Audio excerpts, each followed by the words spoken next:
Hi. So you may recognize this outfit from a different video about Final Destination, completely unrelated. I'm filming them back to back, also completely unrelated. Just in case you haven't seen that video, it is late at night. My hair's not brushed. I'm not wearing makeup. I'm very sorry for that. But I just got spur of the moment want to record. You also notice the quality is not great, but we work with what we have. So essentially, I want to talk about a story that has been weighing on my mind since my friend told it to me. Thanks, Lucy. Maybe I'll record a video with her. She's very funny. But it fucked me up big time. Okay, good. We're past the 30-second mark. I can say fuck. So it's horrible. I mean, this video, truthfully, is gonna get demonetized. And if it doesn't, probably should. I'm probably going to restrict it to 18 and over, but maybe not. I'm not sure.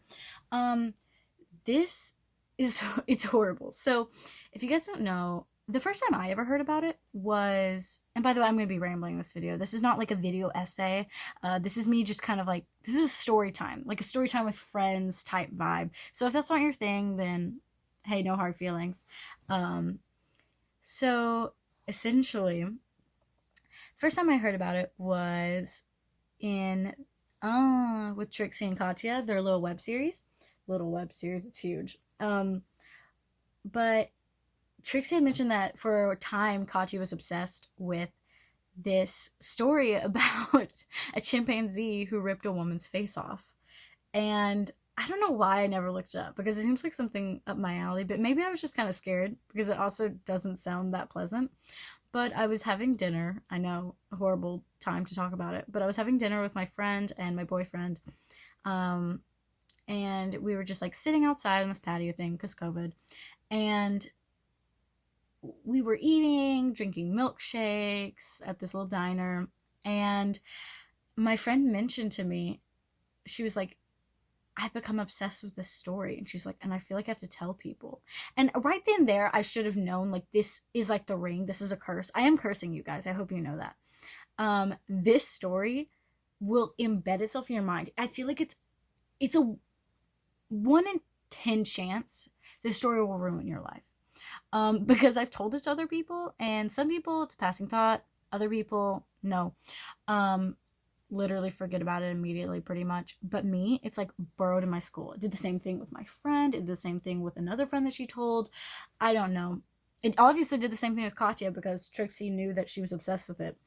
So every time I talk about it, I feel like I'm slightly ridding myself of the curse. So I'm going to continue to do that. But essentially, so there was this woman, and she had this pet chimpanzee with her husband, and the chimpanzee's name was Travis. And Travis, oh my God, it's horrible. So Travis and the husband of the woman and the woman all lived together, and they would dress him up. They would treat him like a person, which is not good on monkey psyche, obviously. He drank wine, which I don't know if monkeys should do that. He drank wine, and also, are chimpanzees monkeys or apes? I'm gonna say monkey, even if it's ape. So, you know, just know I looked it up after this video, so you don't have to correct me. So Travis would drink wine. He would live with them, and he was also an actor. He got acting gigs. He was raking in the dough. He got the cash. He was on shows like The Man Show, the really misogynistic show that like Jimmy Kimmel did, and stuff like way back in the day. He was on a lot of shows. I think he was on The Maury Show. I don't know, any show that needed like a monkey for a skit or something, he was their guy. And so he seems to be pretty well trained. I mean, he was obviously like roaming in the house. They let him out in the yard, that kind of thing. And she had this friend that she was like really close with. And that friend, and by the way, I'm not going to be using human names, probably just because, I don't know. I'm not trying to, I mean, you could look it up, but I'm not trying to just like blast these people. Um, I just think that this story is incredibly fascinating.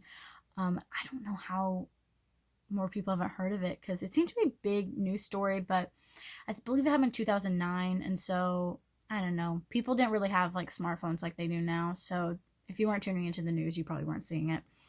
But anyway, there's pictures of them all together, and it's fine, and you can see where this is going. But the owner had another friend, and they were all like hanging out one day, and I think they were in her car or something, and Travis bit her, and she was really shaking up and drew blood and stuff. And so she made a police call the next day after trying to get information from the owner, like her friend, about, are his shots up to date? Like, should I go get tested for like rabies and stuff?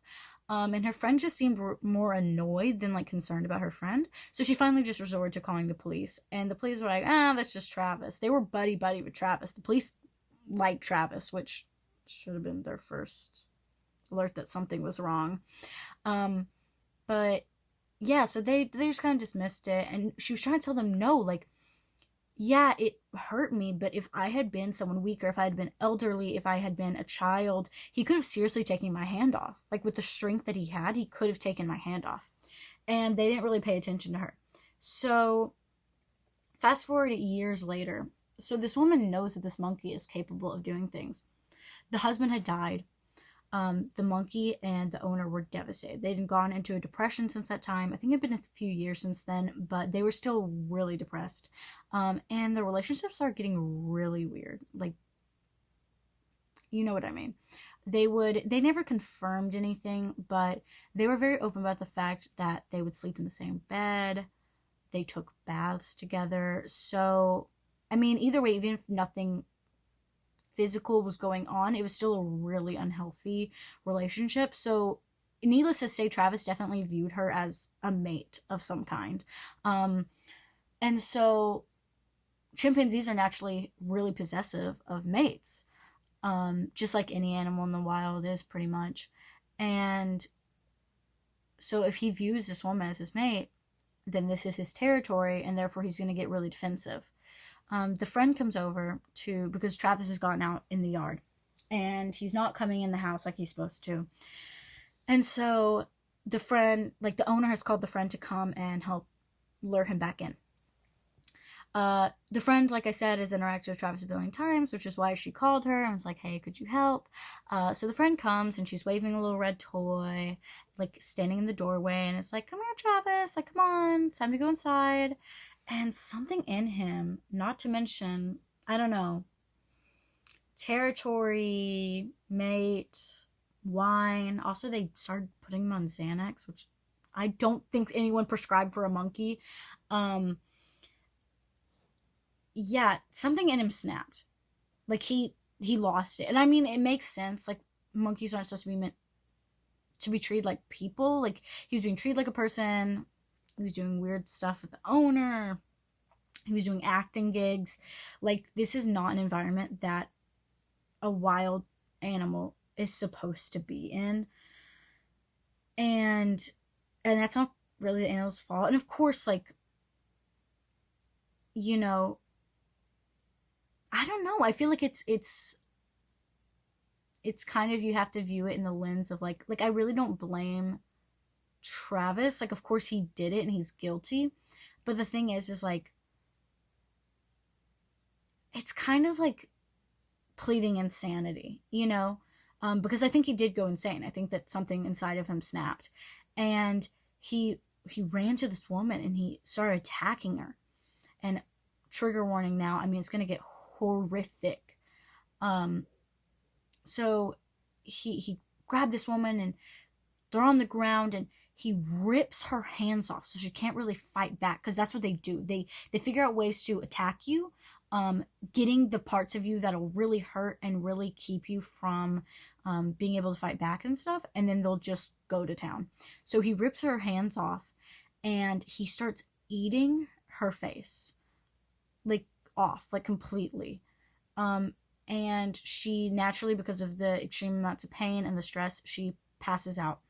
Her friend is, the owner is naturally like losing her shit. Like, what do you do in this scenario? So the friend runs into the house, and grabs a knife from the kitchen, and she runs and she stabs Travis in the back, which, I mean, good on her. That is still like her pet and her mate, you know?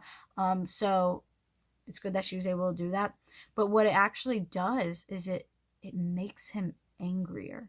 Something in him, instead of getting hurt and going, oh, my owner, my mate, whatever, is saying what I'm doing is bad, he goes harder. He starts eating her faster and harder. And so the friend is like, I don't know what to do. Like, she doesn't, so the owner doesn't have a gun. She doesn't have anything. So she locks herself in her car because she's terrified he's going to finish with her friend and come after her. So she's locked herself in her car. And even then, like, he could probably get into the car. And she's on the phone with 911. And you can look up the 911 call. I'm not going to play it here because it's really fucked up. I've listened to it. But in the back, you can literally hear him going like, and it's like, it's a mixture of the worst thing you've ever heard and kind of hilarious because it's just like, he's literally going monkey mode. But it's horrible. The pained voice on the phone of her being like, she thinks her friend's dead because she's not moving. He's like, he killed my friend. He's eating her. Like, you have to come quick. You have to shoot him when you get here. I tried stabbing him. It didn't work. You have to shoot him. And the dispatcher's trying to keep her calm and on the line. She's like, you have to come quicker. You have to come quicker. And it's fucked. It's so fucked. The police finally get there. They gotta kill their friend Travis. They manage to corner him and shoot him, but then he runs off. He doesn't die from it. He runs off into the house, and they find him curled up in the house dead. And the friend is taken to the hospital, and I just know the owner, I mean, if she has any moral conscience, has to just sit awake at night wondering, like, why wasn't that me? Like, I was the one that kept him in captivity. I feel like a part of her has to think and has to know, even if she gave him the best life that she could, like, in her mind, it's still her fault that he snapped. Like, monkeys in the wild don't just rip people's faces off. And so, you know, whether she regrets her choices overall or not, I think that she has to wonder, like, why wasn't this me? Like, if this was going to happen, why was it just, like, my friend who came over to help me? Because this isn't just, like, a bite. This is life-ruining. This is life-changing, at least. So the friend went through a complete face transplant, which is not, like, facial reconstruction. It is, they take a face off of a dead person, like a dead cadaver, and they surgically take off the face and put it on your face. So she gets this done, and her hands are gone. She does not have her hands. It's too fucked to reattach. So she doesn't have hands, and she has this face, and it does not look human. It looks humanoid. I mean, the doctors did a great job for what they could, but it's obviously not anything great to go by. And she can't talk, for a while because her whole face is fucked up. And then a while later, her body starts rejecting the face transplant. This woman can't catch a break. Because they were doing this new type of, like, medicine. She was letting them experiment on her, essentially. She was like, I'm open to doing this, if it'll further research. This one was a saint, by the way. But yeah, so her body starts rejecting it. She luckily gets a second face transplant. It looks even better than the first one.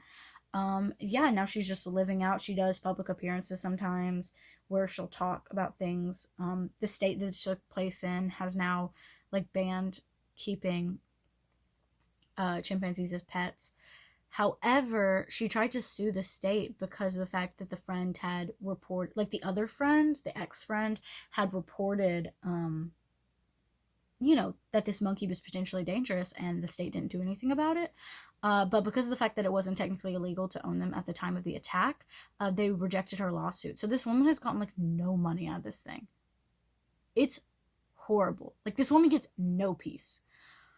I hope she's happy though. I hope she's doing well after, like, even with all those horrific things. I'd like to believe that she's keeping like a really positive attitude, or is finding like the good in the little things, or has been living, a life that she want despite the hardships.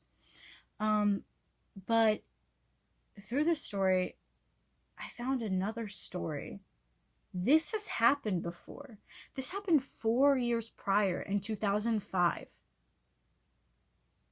A man had a pet chimpanzee. It bit someone, like before, but this time it got taken away from him and put in like an animal sanctuary. So it was, I think the chimpanzee's name was Dawn. Could be wrong, but I'm going to call him Dawn. So Dawn was in the sanctuary, and the owner visited and stuff. And they treated this like chimpanzee like a human too. Like dressed him, all this stuff, until he went to the sanctuary, obviously. But so his owner comes to visit because it's Dawn's birthday. So he brings his birthday cake, and he brings his sanctuary, and 2 of the chimpanzees managed to get into the enclosure that they're in. I don't know if they just didn't lock it right, if it was kind of attached. I don't know what it is, but they weren't really supposed to be in there, but I don't think anyone was that concerned about it, or noticed it. So he's cutting into this cake for Dawn, and they suspect that it was jealousy, like wild nature jealousy mixed with, I'm sure, a component of other things, being in captivity. Because even though it's a reservation, it's still captivity. I'm sure the conditions weren't great. And seeing this other monkey get special treatment, they can communicate with each other. Maybe who's a dick, I don't know. Not that there's an excuse, obviously, but they go to town on him. It's insane. They do much more damage. I don't know how this isn't the bigger story. It's bad. It's bad. I can't remember all the stuff they do, but they basically fuck up every single part of his body. Like his genitals, his hands, his feet, his legs, and of course his face. And they're eating it, of course.